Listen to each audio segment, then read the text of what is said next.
하나님은 우리의 진심을 기뻐하시나. 마태복음 16장 21절에서 24절, 그리고 로마서 8장 5절에서 7절 말씀을 본문으로 같이 우리가 나눴었는데요. 베드로가 예수를 붙들고 항변하여 이르되 주여 그리 마옵소서, 이 일이 결코 주께 미치지 아니하리이다. 내용상으로는 큰 문제가 없어 보이는데 예수님께서 돌이키시며 베드로에게 이르되 사탄아 내 뒤로 물러가라 라는 말씀을 하셨단 말이에요. 그러니까 마태복음 16장의 지금 이 장면은 그러니까 그 베드로의 고백 위에 교회가 세워진다라고 했을 정도로 굉장히 그리스도의 신앙에 있어서 중요한 주는 그리스도시요 살아계신 하나님의 아들이시니이다. 이 같은 마태복음 16장 바로 그 앞에 나오는 그 16절, 이런 고백을 했었던 그 장면과 또 예수님은 또 굉장한 칭찬을 베드로에게 했지 않습니까? 그 대목 바로 다음에 곧바로 이어지는 상황에서 나온 말씀이었기 때문에 사실 말씀을 읽으면서 조금 진지하게 말씀을 볼 수만 있다면 굉장히 충격이 큰 거죠. 이 말씀은요. 예수님께서 베드로에게 사탄이라 그러시고 이렇게 말씀하신 이유는 예수님께서 그 앞에서 이미 예루살렘에 이제 내가 올라가게 되면 예루살렘에 있는 장로들, 대제사장, 그리고 서기관들에게 이제 붙잡힐 것이고, 그렇게 붙잡히게 되면 죽임을 당하게 되고 제3일에 다시 살아나야 한다는 그 말씀을 제자들이 들었을 때 베드로가 나선 거죠. 나서면서 주여 그리 마옵소서, 이 일이 결코 주께 미치지 아니하리이다 라고 이제 말했기 때문에 예수님께서 사탄아 그러면서 말씀하신 거 아닙니까? 그죠? 베드로의 진심이었을 겁니다. 어쨌든 3년 이상을 쫓아다녔던 어떤 그 말씀의 선생, 또 조금 전에 고백한 대로 그리스도라고 고백할 정도로 자신과 이스라엘을 구할 수 있는 능력자 되신 분에게 진심으로 말하지 않았을 리가 없는 거죠. 그러니까 조금 전에 베드로가 사람들은 예수님을 세례 요한이라 그러기도 하고 엘리야, 예레미야 같은 선지자라고도 하지만 베드로 내가 볼 때는 예수님은 그리스도시고 살아계신 하나님의 아들이신 게 분명합니다. 라고 말한 것처럼 그리스도, 그 메시아, 어제도 말씀을 드렸지만 기름 부음 받은 자라는 의미는 이스라엘의 왕으로서 이스라엘을 지켜주고 이스라엘의 부흥과 이스라엘의 번영을 보장할 수 있는 그 장본인을 의미하는 거란 말이죠. 그리스도, 메시아라는 그 의미는요. 그렇게 중요한 분이 예루살렘에 올라가면 죽임을 당한다고 그러니까 당연한 거 아닙니까? 그렇게 말하는 거는. 그런 일 절대 일어나지 않을 겁니다. 그러니까 우리라고 만약에 그 자리에 있었다면 2000년 전에 예수님께서 그렇게 말씀을 하시는데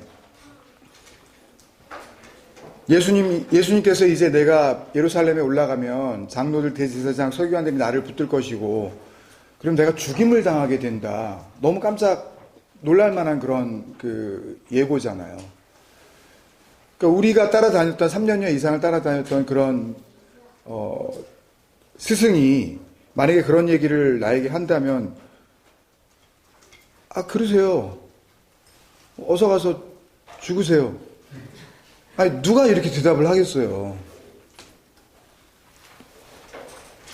그러니까 이때 우리말 성경이 선택한 단어들이 있는데 그게 이제 21절에 베드로가 예수를 붙들고 한번 상상을 해보십시오. 우리말 성경이 지금 선택한 단어니까요. 베드로가 예수를 붙들고 항변하여 이르되 어떤 느낌인지 오십니까 여러분? 예수님이 갑자기 놀라운 능력과 기적과 권위 있는 말씀과 그런 모습으로 계속 계시던 그분께서 갑자기 죽임을 당한다고 무기력하게. 그러니까 여러분들이 말씀하신 것처럼 베드로의 그런 어떤 불같은 어떤 그런 이 성격이 그런 말을 듣고 참을 수가 없어서 예수님을 지금 붙들었다라는 그런 느낌이 들지 않습니까? 예수님을 붙들고 항변하여 이르되 주여 그리 마옵소서, 이 일이 주께 미치지 아니하리이다 이렇게 번역을 해놨기 때문에 우리가 들을 때에는 앞에서 멋진 고백을 한번 했죠. 그랬더니 칭찬을 받으니까 베드로는 상당히 우쭐해진 거예요. 내가 한 건 했네. 그런 상태에서 예수님께서 또 죽는다 그러시니까 이제 그 우쭐한 그 마음에 이제 한껏 자기 이제 그 성격이 나온 그런 모습이 된 거죠. 예수님을 붙잡았고 항변했고 이런 모습이 지금 그 번역 성경을 통해서 우리에게 주어지고 있는 거거든요. 이 붙들고 항변하여는 각각 이 헬라어 동사 프로스 람바노 그리고 에피티마오의 번역인데요. 먼저 예수를 붙들고로 번역한 이 프로스 람바노는 언제나 아주 정중히 이렇게 모시고 람바노가 영접이거든요. 영접하다라는 그런 의미를 가지고 있는 건데 이 프로스 람바노는 언제나 정중한 모심이에요. 그러니까 음식이나 음료를 잘 준비하고 대접하기 위해서 손님을 영접하다. 그러니까 그런 의미로 상당히 조심스럽고 상대방을 지극히 존중하는 그런 태도에서 나오는 모든 동작을 표현하는 헬라어 동사가 프로스 람바노입니다. 뭐가요? 붙들고의 원래의 의미가. 그러니까 붙든다는 의미는 없어요. 이렇게 뭐 grab이라든지 뭐 take라든지 홀드라든지 그런 의미는 없는 거예요. 여기는. 그러니까 혹 그런 의미가 있다 하더라도 그것은 정중히 모시는 어떤 의미로서의 그런 붙듦이지 우리가 그냥 뜬금없이 들을 때 붙들고와 항변하여가 되게 딱 만나니까 상당히 예수님에게 지금 강력하게 지금 항의하고 있는 그런 모습으로 느껴지는데 프로스 람바노는 전혀 그런 뜻이 없다는 거죠. 번역 자체가 근본적으로 잘못된 겁니다.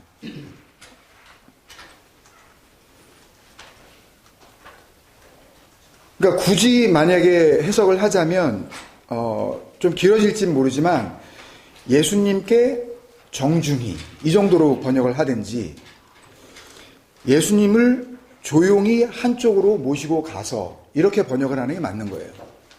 영접 이렇게 데리고 간다라는 의미니까 어디론가 정중히 모시고 간다라 모시고 온다라는 그런 의미이기 때문에 거기다가 항변하여로 번역한 이 에피티마오인데요. 물론 에피티마오는 그런 뜻이 있습니다. 그러니까 예수님께서 마태복음 8장이나 이런 데 보면은 그 바람과 바다를 꾸짖어 잔잔케 하시는 그런 장면이라든지 귀신 들린 자를 꾸짖어 그 귀신을 나오게 한다든지 이럴 때 그 꾸짖어로 번역한 헬라어 동사가 에피티마오예요. 근데 에피티마오는 단순히 이렇게 야단친다는 의미만 있는 게 아니에요. 그러니까 그런 의미가 있다라고 생각을 하기 때문에 설교자들이 보통 우쭐대는 그 베드로의 모습이 갑자기 교만해져서 예수님의 그 하나님의 일을 하시려는 그 뜻을 자기의 뜻으로 그렇게 대항한 거다. 그래서 베드로처럼 이렇게 한번 믿음의 고백을 했다가도 예수님의 그 거룩하신 일을 막는 그런 자리에 설 수도 있다. 그러니까 우리가 삼가 조심하자. 이런 쪽으로 교훈을 전하게 되는데요. 번역 자체를 한번 잘 보고 그런 쪽으로 해석을 할 수 있는지를 사실 생각을 했어야 된다는 이야기죠. 그러니까 지금 이 마태복음 16장 장면에서 보면 조금 전까지만 하더라도 베드로는 주는 그리스도시요 살아계신 하나님의 아들이시이니다 라고 이렇게 말을 했는데 그렇게 성격이 엎치락뒤치락 하는 건지 아니면 순간적인 어떤 단기 기억 상실증이 있는 건지 베드로가 그러니까 자기에게 그리스도고 감히 자기를 구하고 이스라엘을 구할 수 있는 메시아 앞에서 하나님의 아들이라고 얘기를 했는데 꾸짖기야 했겠냐는 거죠. 항변을 하게 했겠냐는 거죠. 에피티마오는 그런 그 의미가 없는 것은 아니지만 야단치고 꾸짖는다는 한 가지 의미만 가진 단어가 아니라 아주 진지하게 아주 간절하게 굉장히 심각하게 이렇게 당부하거나 부탁을 할 때도 에피티마오를 씁니다. 그러니까 예를 들면 마태복음 12장에서 안식일에 회당에 있었던 이제 한쪽 손 마른 사람을 고치시는 예수님의 그 장면이 나오지 않습니까? 그리고 다른 병자들도 다 고쳐주셨어요. 그리고 16절에 보면 예수님께서 그 고침을 받은 한쪽 손 마른 그 고침을 받은 자에게 자기를 나타내지 말라 에피티마오 그러셨어요. 그러면 다 고쳐주셨어요? 한쪽 손이 이렇게 말라 있다가 펴졌어요? 근데 예수님께서 한쪽 손 마른 그 병자에게 꾸짖어요, 갑자기? 무슨 이런 장면이 있겠어요? 무슨 잘못이 있다고? 그냥 회당에 들어와서 이렇게 있었는데 손 고쳐준 다음에 너 왜 손 말랐었어? 이거 그러셨다는 거예요? 왜, 무슨 얘기예요? 이런 게 아니라고요. 자기를 나타내지 말라? 뭐라고 하셨어요? 경고하셨다 그랬잖아요. 그러니까 아직은, 그러니까 그 고침을 받은 자는 이 고쳐주신 분이 누구인지 눈이 열렸다는 의미이죠. 말을 할 수 있었다는 거예요. 그 말 하지 말라는 거예요. 아직 그 때가 안 됐으니까. 심각하게, 아직은 때가 이르지 않았으니까 진지하게, 간곡히 부탁한 거예요. 고침을 받았는데 말은 하지 마라, 내가 누군지. 꾸짖으신 게 아니잖아요, 이게요. 그러니까 여기에 이 경고하셨으니까 에피티마오예요. 고치신 다음에 야단치신 게 아니라는 말이죠. 병 고치시고 나서 무슨 야단을 치겠어요? 강하게, 아주 진지하게, 심각하게 당부하신 거죠. 내가 그리스도인 것을 누구에게도 아직은 말하지 마라.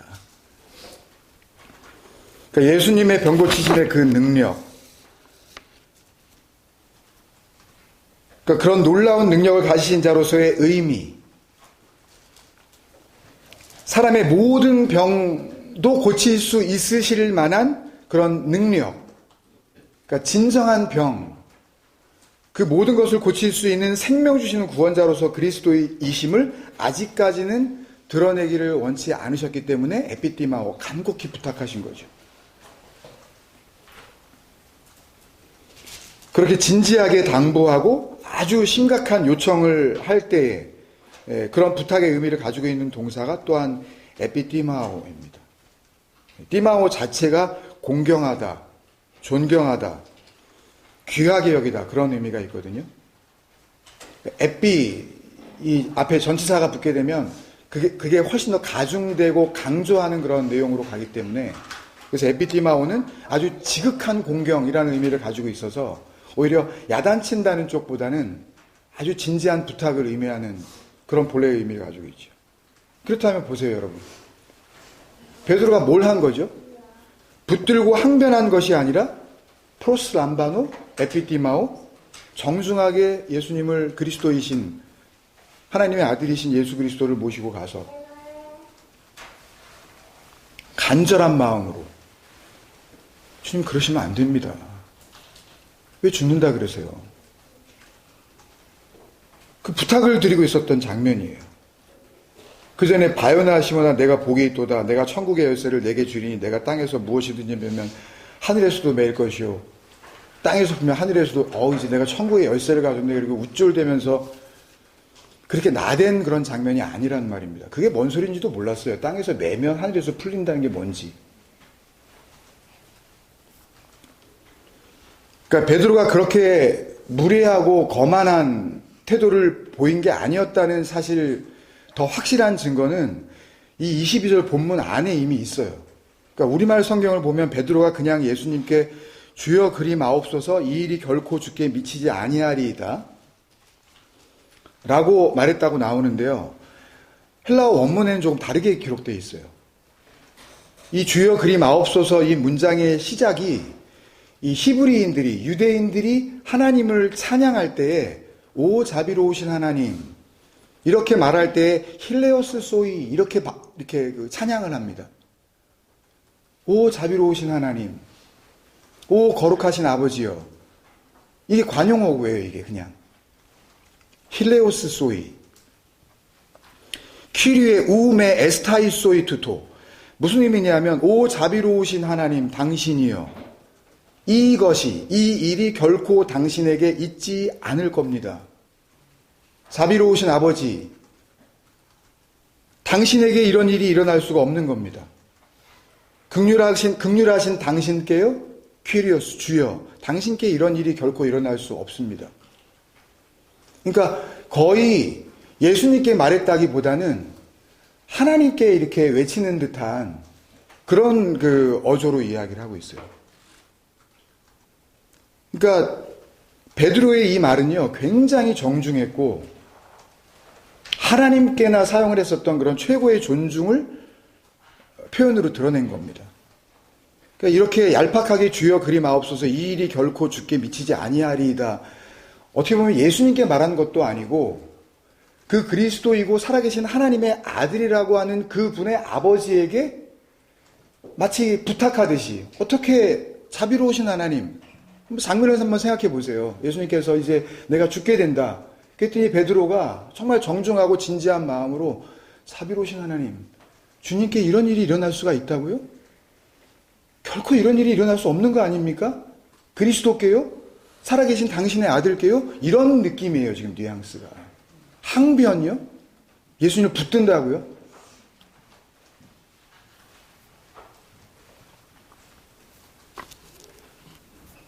그러니까 예수님을 향한 베드로의 진심이었습니다. 베드로의 진심.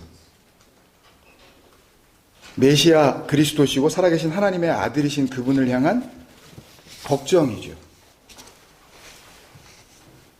가식 없는 존중, 진지한 존경심을 드러낸 아주 조심스러운 태도와 그 마음이었던 것이 분명하다는 말씀입니다. 근데 그런 베드로에게, 이토록 진심 어린 베드로의 태도에 대해서 하신 예수님의 말씀은 사탄아, 내 뒤로 물러가라 였다는 말씀이죠. 그러니까 보통 우리는, 특히 교회 다니시는 분들이 우리의 진심을, 우리의 진정성을 하나님께서 알아보신다. 우리가 진심으로 하나님께 나아오면 하나님께서 우리의 진심을 보신다. 하나님께서 좋게 보시고 그 기특하고 갸륵한 그 마음을 향기로운 제사로 받으신다. 그렇게 평가하신다. 이렇게 믿습니다, 보통. 그래서 정성을 다해서 우리가 헌금을 하고 그 바쁜 와중에 피곤한 몸을 이끌고도 나가서 헌신을 합니다. 집에서는 하지도 않던 봉사를 교회에 나가서 하고, 다른 사람이 조금만 차를 끼어들여도 승질승질 부리고, 하여튼 입에 담을 수 없는 말을 하는 사람들이 그날만은 가가지고 교통정리를 하면서 그러시면 안 되죠, 이러고 있어요.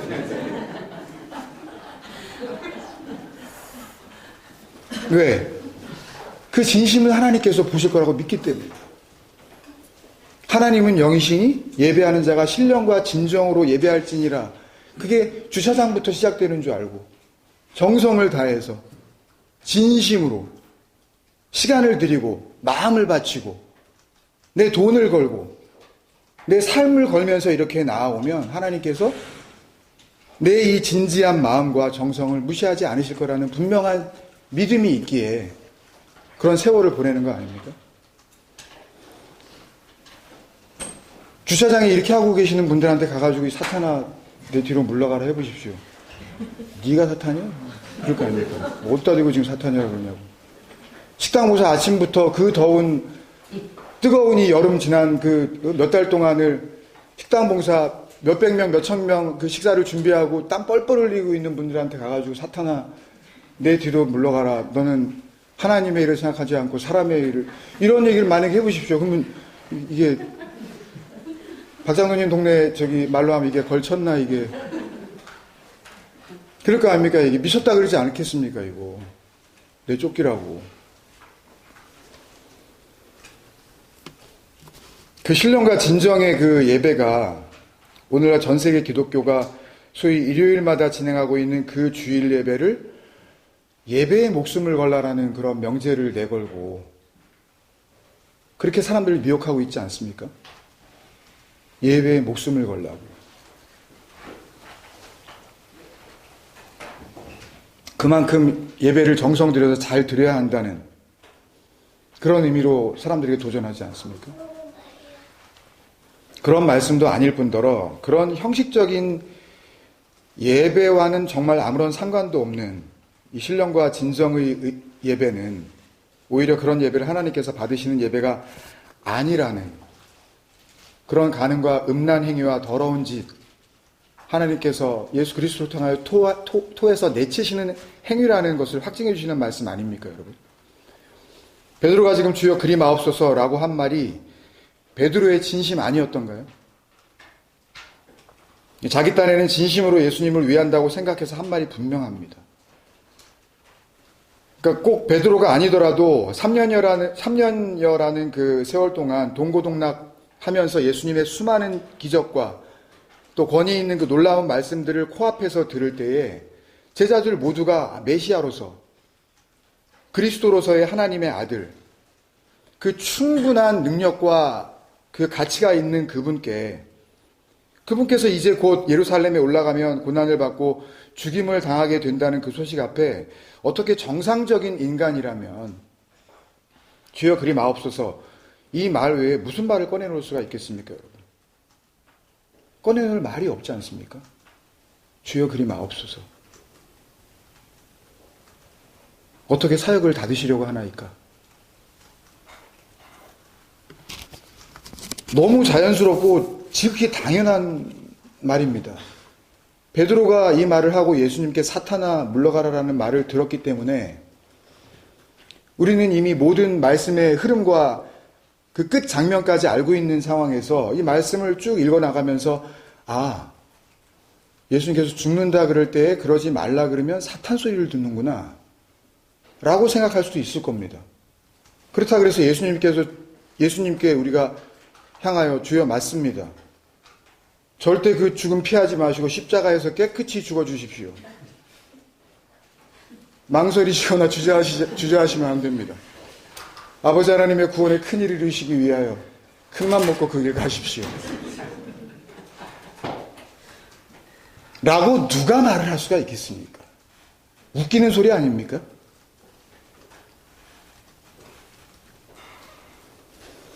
베드로도요, 주여 그리 마옵소서 이 말을 했을 때 예수님께 사탄 소리 들을 거라고 절대로 생각지도 못했을 겁니다. 인간의 진심으로는 도저히 그럴 수가 없는 겁니다. 인간의 진심으로는. 바로 이 그럴 수밖에 없는 인간의 진심이 십자가의 복음 앞에서는 사탄으로서의 존재를 증명하는 분명한 증거입니다. 그럴 수밖에 없는 인간의 그 본심이 달리 선택할 수 없는 그 진정성 넘치는 그 고백이 이 진리의 복음 앞에서는 사탄으로서의 존재를 드러내는 확실한 증거라고. 난 진심인데 그 진심이 아버지 하나님 앞에서는 대적자로서의 분명한 증거라니까요.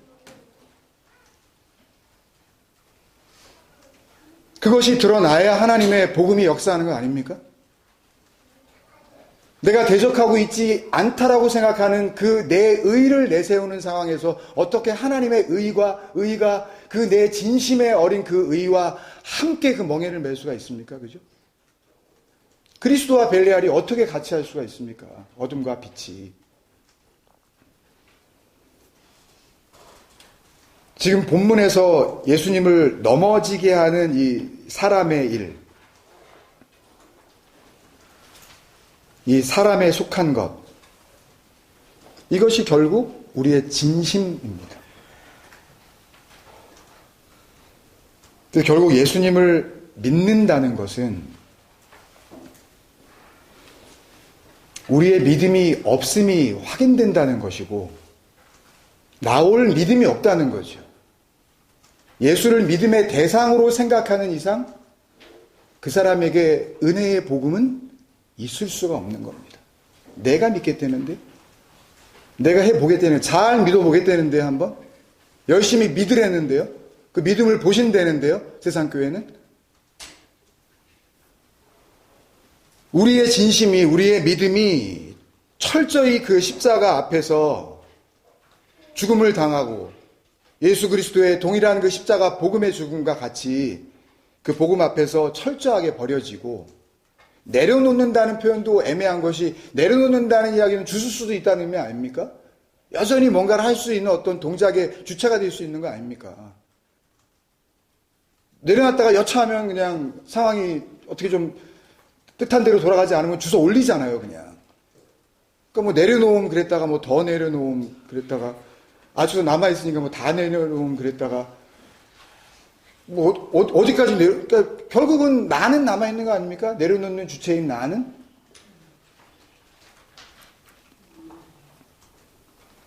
우리의 진심이 복음 앞에서 완전히 멸망받는 것이 그리스도를 믿는 것.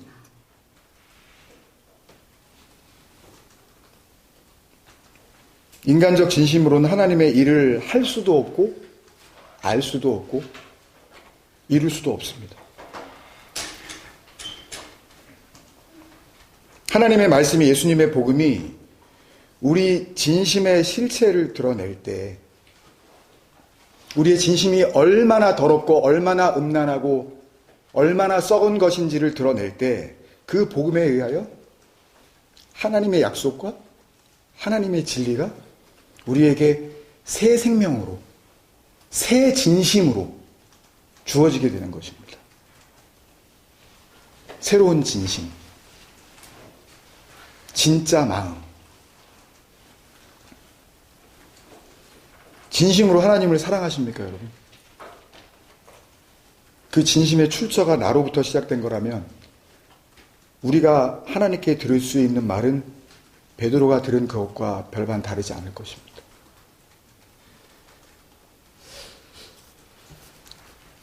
그래서 하나님이 우리에게 기뻐하시는 구원에 이르는 믿음과 신앙과 진심은 조금이라도 인격적이거나 하나님을 인격적으로 만난다 그러는데 하나님은 인격이신 분이 아닙니다. 우리를 인격적으로 놔두시는 분이 아니라고요. 구원은 인격적으로 이루어지는 것이 아니라고요. 어디서 듣도 보도 못한 수십 년 세월 가운데 교회에서 마치 유행어처럼 그냥 자리 잡은 인격적으로 하나님을 만난다? 그러니까 구원이 없죠. 그러니까 거짓밖에 안 남아있죠. 하나님이 인격적일 수 있다고요? 근데 왜 우리의 모든 문제를 해결해 주지 않으시죠? 왜 우리의 모든 아픔을 단박에 해결해 주지 않으시죠? 비인격적으로 고통을 참으라 그러시고 왜 우리의 슬픔을 깨끗이 좀 빠른 시간 안에 우리가 원하는 대로 인격적으로 왜 해결해 주지 않으시냐고요. 하나님이 인격적이시라고요? 거짓 복음입니다. 성령을 인격적으로 만났다고요? 유행어입니다. 근거도 없는. 그런 걸 아직도 유행어처럼 품고 계시다면 깨끗이 버리십시오. 그럼 어디서 주워다가 배운 걸로 구원이 이루어지지 않습니다. 말의 습관으로 진리가 우리에게 오지 않는다고요. 부탁드립니다. 하나님이 찾으시는 믿음은, 하나님이 찾으시는 진심은 마음에도 없는 예배를 드리냐 아니면 마음을 다해 드리는 예배냐에 대한 문제가 아닙니다. 하나님이 찾으시는 진정한 예배는 우리 마음이 안 가 있는 예배를 드리느냐, 우리 마음이 다 가 있는 예배를 드리느냐에 대한 싸움이 아니라고요. 인간적 자기 진심의 예배냐, 아니면 그 진심이 완전히 무너져 내린 하나님이 주신 하나님의 진심의 예배냐의 문제인 것입니다. 그래서 예배는 보이는 것이 아닙니다. 보이는 것일 수 있습니다. 그러나 보이는 것이 예배일 수 없습니다. 신령과 진정으로의 예배는 인간적 정성을 다하는 예배에 대한 요청이 아니라 사람에게서는 나올 수 없는 하나님의 영, 사람의 육이 아닌 하나님의 생명, 그리고 그분의 말씀 안에만 존재하는 진리, 그 구원의 능력. 그래서 예배는 시간과 공간적인 형식을 통해 드리는 것이 아니라 하나님의 생명과 그 구원의 약속 안에 거하게 된 상태, 그 자체가 하나님께서 찾으시고 받으시고 기뻐하시는 진심이요 예배인 것을 우리는 같이 공유하고 있는 줄로 믿습니다. 그런 진정한 예배의 증인들, 하나님께서 주신 진심의 존재들이 되어져서 우리가 사는 날까지 그런 복음의 증인들이 됐으면 좋겠습니다. 감사합니다.